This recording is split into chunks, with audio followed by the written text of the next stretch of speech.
Welcome back to 8 Cubes. I'm KM Best. He's Lamby Series. We are two of Marvel Snap's best players, and we're here to talk to you about the 8 most important topics in Marvel Snap.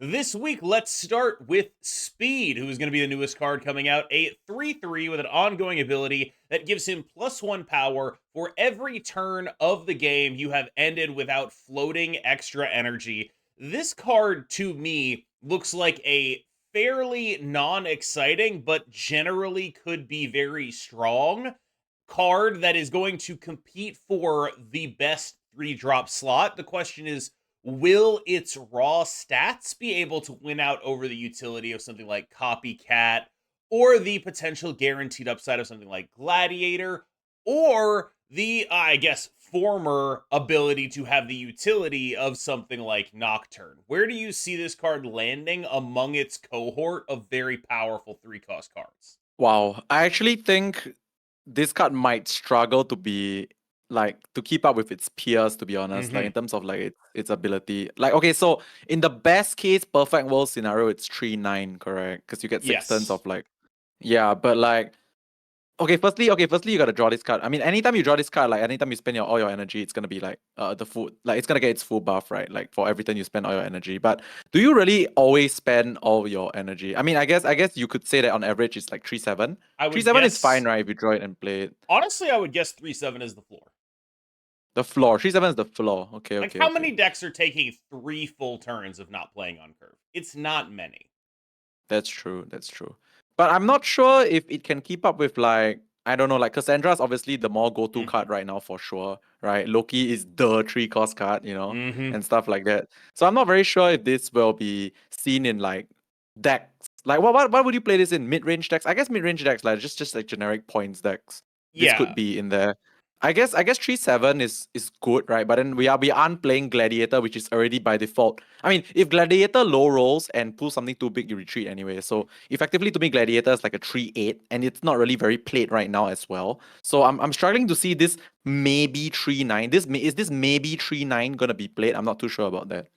One thing about Gladiator that I think depresses its play rate is that people are just, they don't like playing a card that could lose them the game. They don't like it. Like, Of course, some of course. people are going to be more okay with that, but a lot of people are just going to be like, I hate this. Why am I doing it? That is awful. Why don't I Mm, just play Copycat, which can randomly win me the game at the cost of a few points?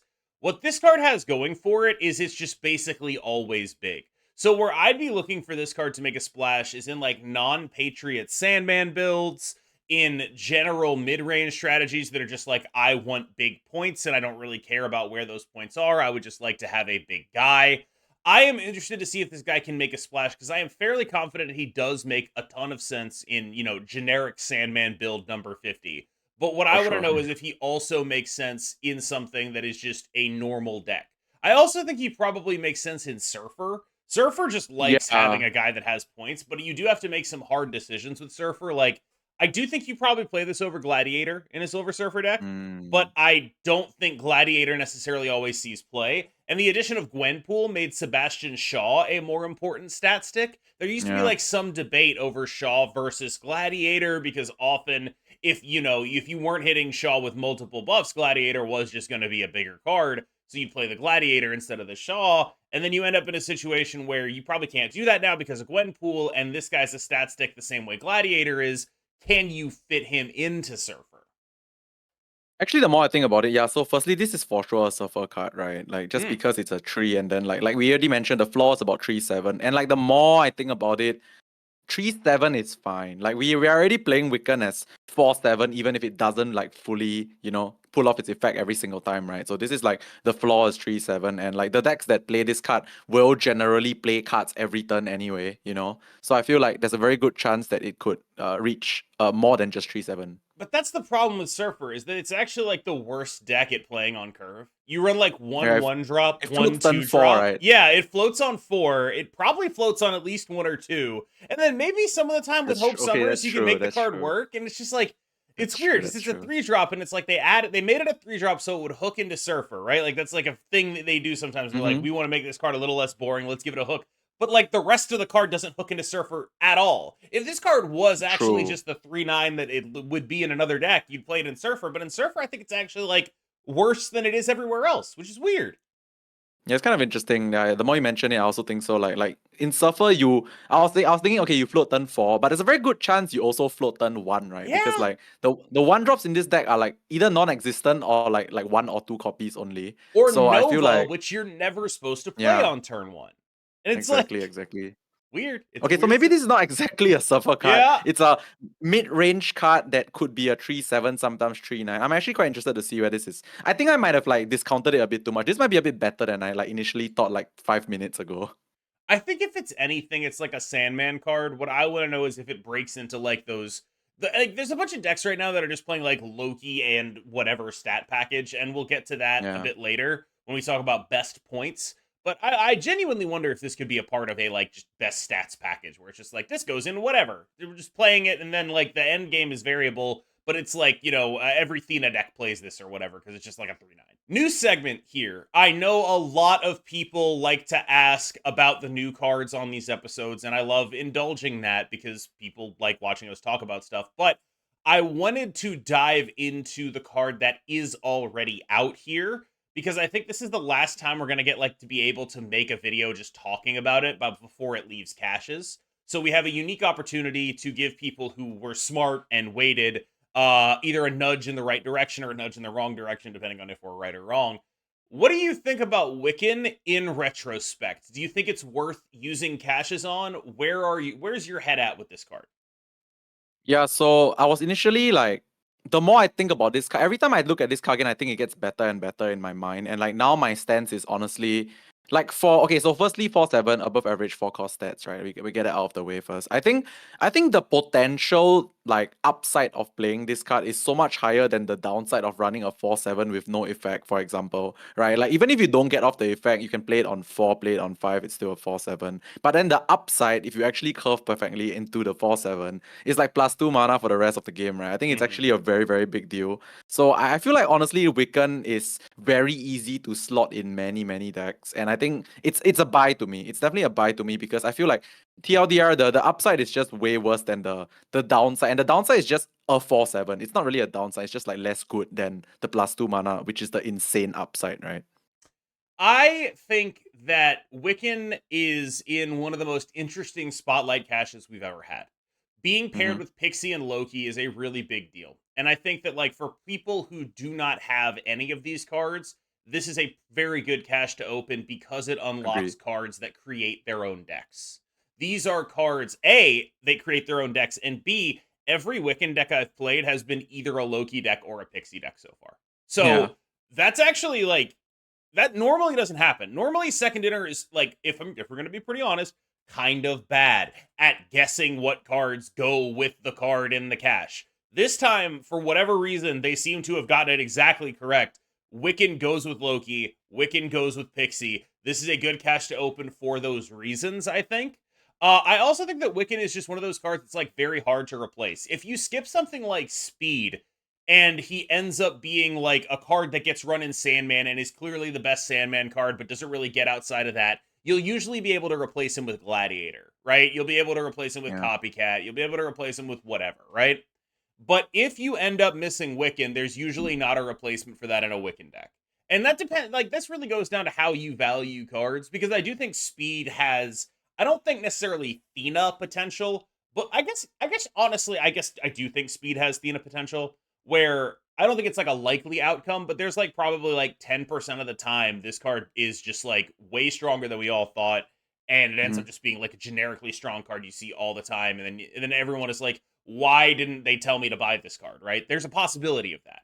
And I don't necessarily think the same possibility exists for Wiccan. Wiccan will probably never be a generically applicable, like, if you didn't buy Thena, now you can't play 7 different decks card. Probably won't be that. But it will be a, if you didn't buy Wiccan and this card ends up good, you will be wholly unable to make any budget replacements for it. And I think one of the unique things about Thena is that she is both of those things at the same time. There are no budget Thenas, and she's in like a million decks.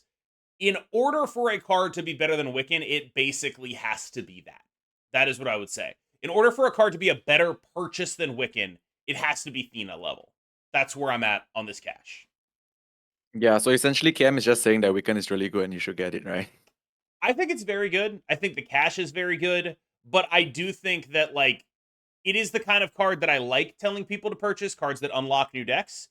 But if you are a big believer in a future card, like for example, Kate Bishop is an example, right?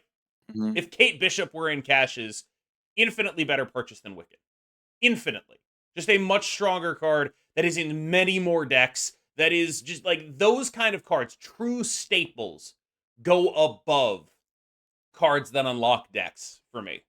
And Wiccan is a card Yeah, that unlocks decks, but true yeah, staples go above that.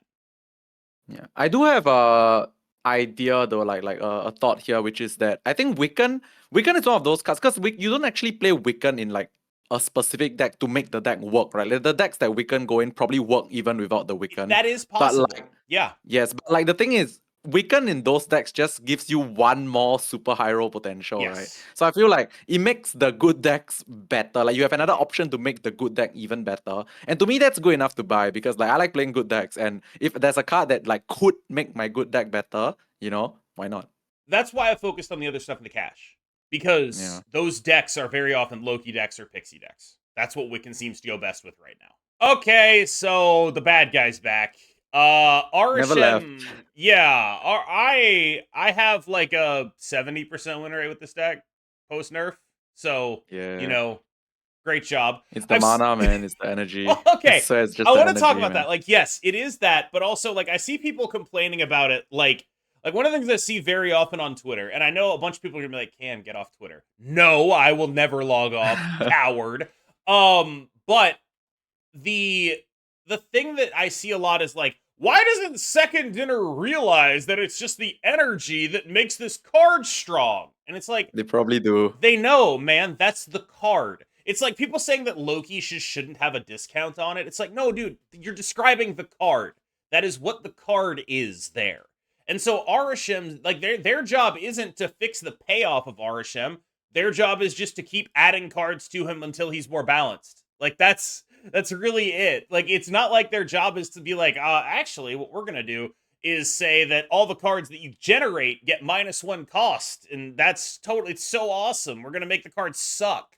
Like, Dude, it's totally coming, man. The 20 card Arishem deck. The next nerf is yeah, the 20 card Arishem deck. I I think know it's it. probably 18, but yeah, like Okay, fine. I do think that there is a number, and frankly, I do think that it is 18 at which this deck will be, strong but balanced. And frankly, I'm Mhm, going to be honest with you, I don't necessarily think it's not strong but balanced right now.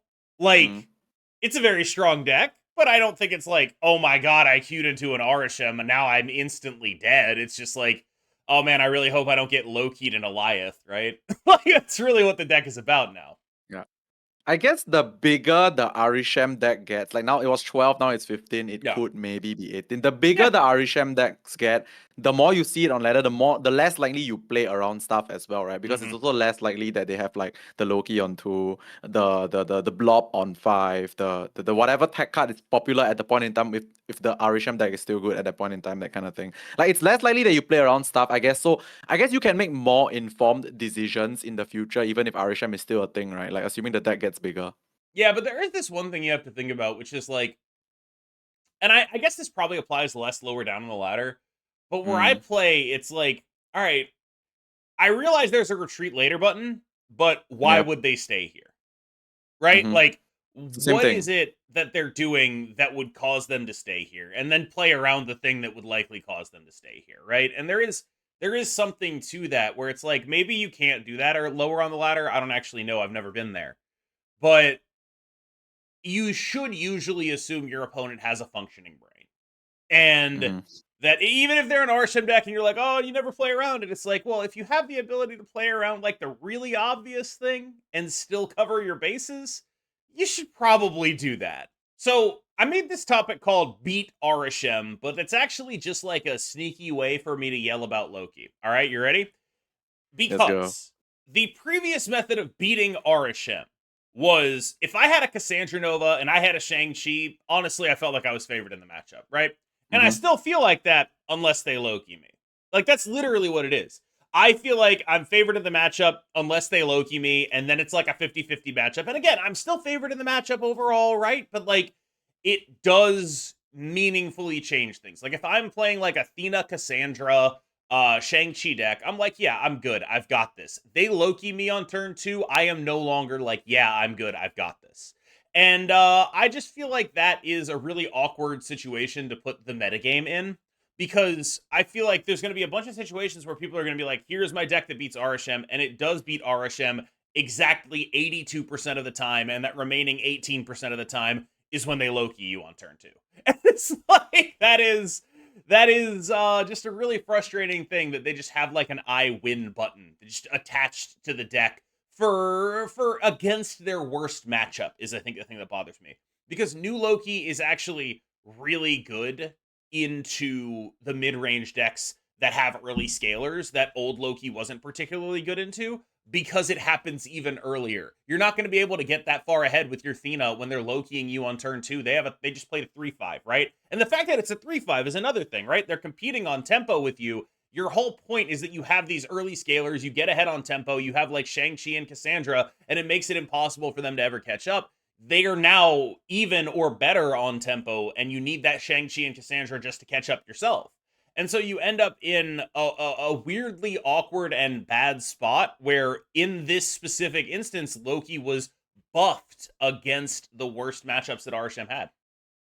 Yeah, this topic feels more like knowing when you can't beat Arishem It topic, is because kind of like like that, yeah. yeah, right. Yeah, because like okay, I was thinking of something which is it's not really the same. The example that I have in my brain is like worse than this current situation right now, which is like in the past, right? It's always like I have my deck built to beat the pre-nerf Zabu meta. By the way, when I say pre-nerf, I mean it's like 2 mana The Zabu that two, yeah. reduces by yeah that one that Zabu yeah.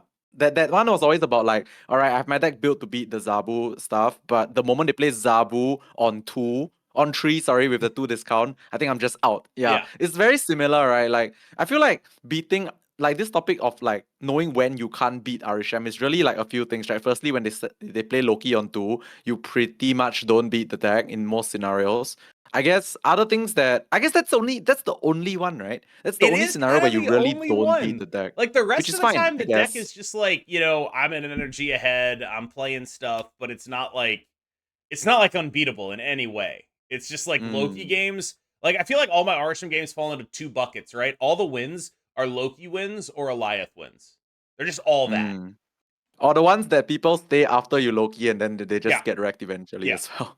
You know what they say, y'all? You gotta keep Thope alive. Let's talk about how Thanos is still kinda mid. Lamby, you're the Thanos guy. Let's talk about why Quicksilver sucks. Well, okay, okay. I don't have to go too much into the explanation of why a Quicksilver sucks. Quicksilver sucks because it's this is the unplayable Quicksilver until maybe turn 5 or turn 6, right? Which is one Mm-hmm. less card in your hand in an 18 card deck. All right, that's done. The Mind Stone definitely did help. Don't get me wrong. And the Thanos deck does run some insane cards that are just naturally good, right? Like it can run Mockingbird. It can run the Marvel Boy thing just because there's a lot of stones. Marvel Boy is like okay in Thanos. It runs Cow Obsidian, which is a big card. Like the Thanos deck does and can run good cards. But the problem is like there's the other deck, right? The Arishem deck also can and does run good cards, and it does it better for cheap. For like you get more energy across like 6 turns. So I feel like Thanos is.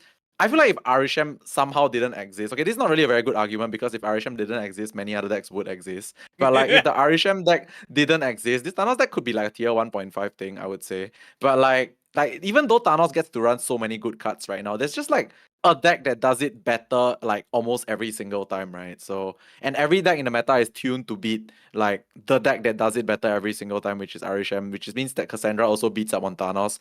Like it's meant to beat up on Arishem, but it happens to also beat up on Thanos. So like I do think that Thanos is in a very weird spot right now. It's for sure playable, by the way, don't get me wrong. It's just that I don't think it's gonna be something that you can rely on to like climb effectively when there's like better things to do like Arishem. The interesting thing about Thanos to me is that it used to be a deck with snapping patterns similar to Mr. Negative, but like with a Yep. positive actual win rate, right? Like this used to be like a deck that you could aggressively snap very easily that also was consistent. It was a deck that spiked, but was not just the spikes the way a Mr. Negative deck is. And now it honestly feels a lot more like it is a Mr. Negative deck. Like you Mm-hmm. have to be snapping aggressively on these things, not because they're really strong, but because if you're not snapping them, why are you even playing the deck? And Thanos is this deck that needs to roll downhill. It wants all its stones on the board for Mockingbird. It wants all its stones on the board for Thanos. It wants all its stones on the board, and it wants them on the board early because it also wants to be playing big stuff late. The best Thanos draws are stones all over the early game, big guys later, right? And having a blown draw on Thanos is really, really bad.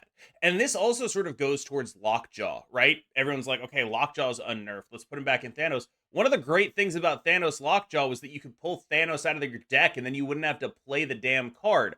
But again, Yeah. the Lockjaw deck, it wants you to have stones in your hand and big guys in your deck. Thanos being Quicksilver makes it so you have big guy in your hand and stones in your deck. And that's just like kind of a very, very high hurdle to jump over for a deck like this, especially when, yes, it has to compete with Arishem doing that, but better. I like your Mr. Negative example a lot because I do agree that like you have to snap very aggressively, even more than last time, right? Like in the past, like we got the Mind Stone snap and stuff like that. Like the thing about like Thanos and snapping aggressively in comparison with Mr. Negative, right? It's like Mr. Negative when you have the Mr. Negative on curve, right? Your power spike is like super exponential, right? It's just mad, like 0.5 Iron Man, Mhm. 0.3 Mystique, that kind of thing. Thanos snapping aggressively doesn't give you the output that Mr. Negative has if you have Mr. Negative on curve, right? So I feel like that's why Thanos is in this weird spot whereby you do need to snap aggressively, but the payoff for your aggressive snaps is less powerful than like Mr. Negative hitting Mr. Negative on curve. So like it's in this weird spot whereby like you have to snap aggressively, but it doesn't have that powerful of a payoff even if you do snap aggressively. I have a question for you. There are many points packages in the game. There's the nerfed Thena package. There is Marvel Boy Squirrel Girl packages. I've actually seen those pop up in like Sandman decks, etc. They're like, well, I guess we could call that the zoo package, right? There's collector packages. What do we think the best generic points in the game are? Werewolf by Night packages, because what I have seen every single one of these packages with a Loki endgame. All of them. Every one of these I've seen be this package plus Loki. I've seen it, right? What is the best of those generic points strategies? And I guess as a secondary follow up, does speed go in any of those? Because I'm kind of interested in getting speed in like the Loki Wiccan decks I've been playing, right? It kind of just wants to be there. It's a big guy. That deck wants big guys. I'm interested in doing that, right? So where are we in terms of points packages, and do any of these sort of points packages, one thing I will note is a lot of them play Kate Bishop, end up sort of making things more difficult for their opponents than the alternatives? Yeah, my first impression when you mentioned this was that like outside of Tina decks, like the one deck that for sure could be the front runner outside of outside of Tina, which is like a good points package, is the Loki stuff, right? Because the moment you play Loki, you get more stats for cheaper, and also on average you should be playing more points than any other decks, right? Because you get Hold like on. discounted cards and then I think I must have messed up the phrasing here. What I was saying is okay, I've seen all of those packages with Loki. okay. So Oh, not okay, okay, like okay, going alongside Loki. I've seen Marvel Boy Loki. I've seen Thena okay. Loki. I've seen Collector Loki. I've seen Werewolf Loki. Which of those packages are the best though? Like which of those is the new generic stats? Do we think it's still Thena? Nah, I don't think so. I think Marvel Boy Loki is pretty good though. Marvel Mm, Boy Loki has quite a lot of stats, to be honest. Like there's so many good one drops right now, right? Like Kate Bishop is technically two one drops, right? she And then rocks. so yeah, she's the best. Like Marvel Boy is insane. Like I'm pretty sure. Okay, honestly, just off the top of my head, I do think that speed can fit into any one of those decks, right? Mhm. Because like you can play it. It's just like what 3/7, 3/8, 3/9. So Yeah. you can play it in any one of those decks, right? I also want to give a mention to the Sandman stuff though, because like Sandman doesn't sound like a lot of points, but if you go Sandman into Ultron, it basically just fills your whole lane with points, right? And then if you have like a Marvel Boy there already, Yeah. you actually play less to get more. You go like Marvel Boy and then you do like a thing on 4, Wiccan or whatever, and then you play Sandman. Okay, probably not Wiccan, just play a thing on I 4, then you have play seen Sandman and people you doing Wiccan Sandman. It's not why? great. It's a 4/7. What's the worst that could Exactly. happen? It's a 4/7. That's true. I guess you can play a Sandman plus another 2 drop on Yeah, turn dude, it's 5, a right? I four. You guess can that's play a the thing. Jeff with your Ultron. It's great. Okay. Nah, you don't. Yeah, but either way, I just feel like Ultron alone is like a 620 or something, and then you have speed in there. Maybe you have Marvel Boy that buffs all the bots by another. It's like basically like Marvel Boy in that deck is just like another Patriot, right? So like I feel like even if we don't talk about Loki stuff, I think like Sandman Ultron related stuff also do output a lot of points, and it's not just points, by the way. Sandman stuff is also floodgate. It's also a disruption tactic. So I feel like it's packing like points plus disruption all in one deck. So I mean, generally, I've just been someone that's like really in love with the Sandman related stuff. So I feel like it's one of the decks that can output a lot of points, plus have some disruption. So I have noticed something, and it's that despite Arishem being the best deck, Darkhawk has basically never been the best way to beat it since Cassandra came Mm-hmm. out. I wanted to talk about why Cassandra is so much better than Darkhawk at being a good card into Arishem. And I think a lot of it comes down to this very specific dynamic. People are going to say things like Cassandra is more splashable. True, absolutely. It is easier to just play Cassandra as opposed to like playing the full Darkhawk package. That does matter a lot because Rock Slide is a 3/3 and all your other 3 drops are bigger than that, and Korg isn't very Mm-hmm. good. I get it. Yeah, that's all true. But I think the real thing that it comes down to is this very specific turn where it is turn 5. You are supposed to play a raw Darkhawk out there, and you're going to get it blown up.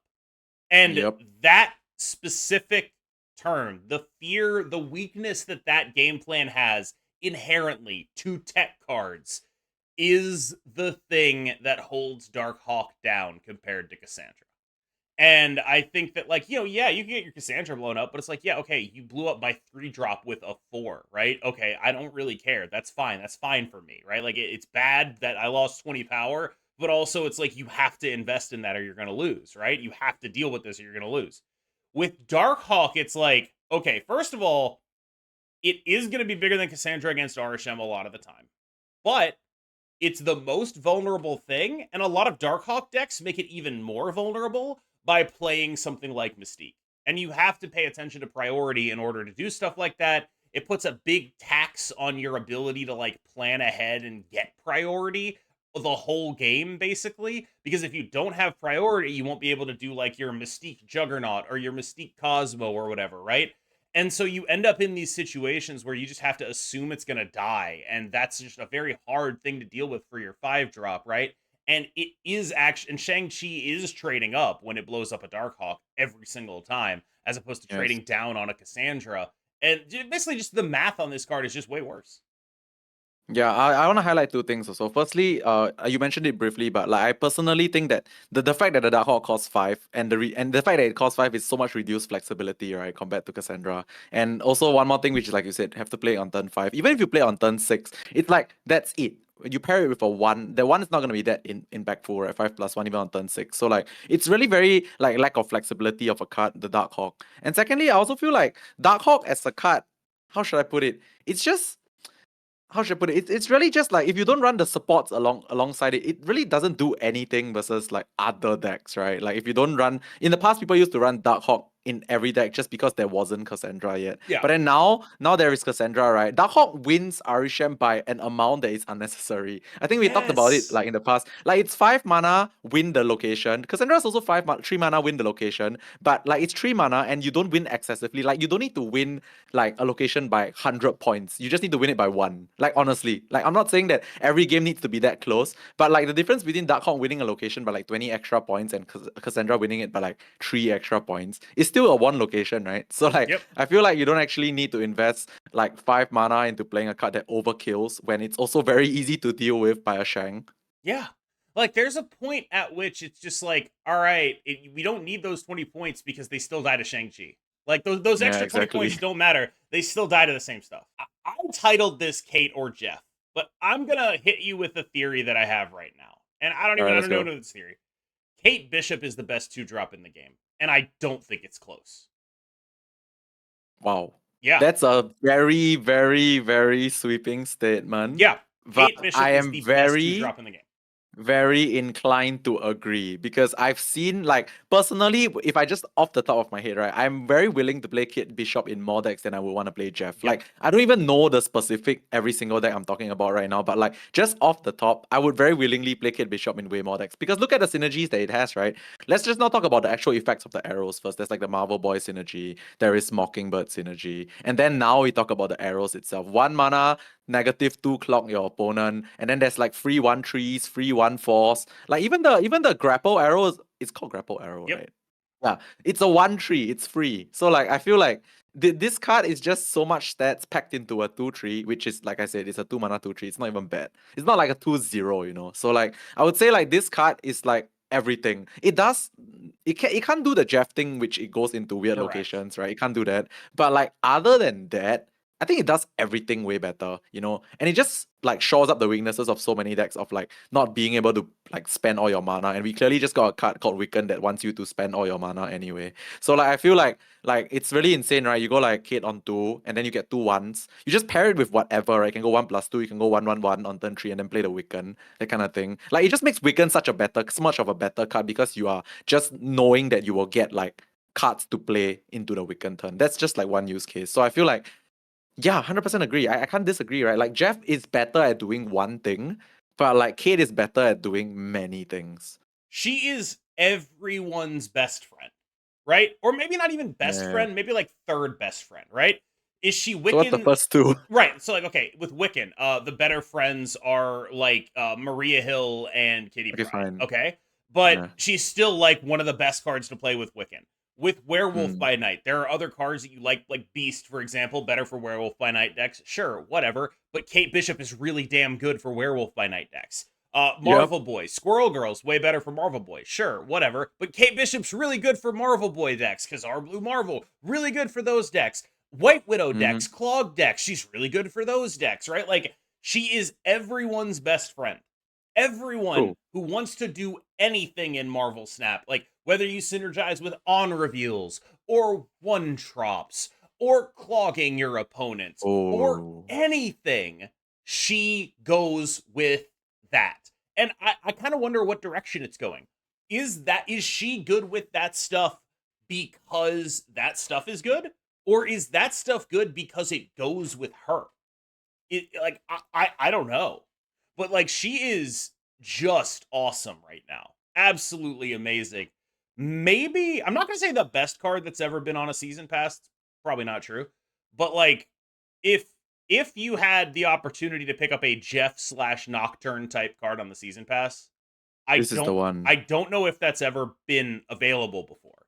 We've had like Mm-hmm. build arounds on the season pass, but like this is like, you know, Hope Summers level season pass where it's just like this card's going to be in a lot of places. Yeah, like you mentioned build arounds, right? I feel like Kate Bishop's tagline, like in the current meta and maybe in like at least the next few months to come, is like Kate Bishop feels like the second best thing to do in every deck. Like Every deck. she's like there is like the maximum potential, but if you don't hit the maximum potential, Kate Bishop is just like it's there. She's like the second best thing you can do in almost every deck. And a generic 2/3 that can be doing this in like every deck is kind of insane, right? Yeah. Like Jeff still has the advantage of just being always Jeff is never bad. Just being Jeff. Yeah, Yeah. he's never ever ever ever bad. It's impossible for Jeff to be Mm-hmm. bad. But Kate Kate is Bishop is never like ever bad as well. actively good Yes. almost all the time. All right, y'all. Thank you so much for making it through that video. I have been KM Best. He has been Lamby Series, and he's going to take us out. Thank you so much for being here, guys. Like, comment, subscribe, and we'll see you in the next one on my channel. Bye-bye.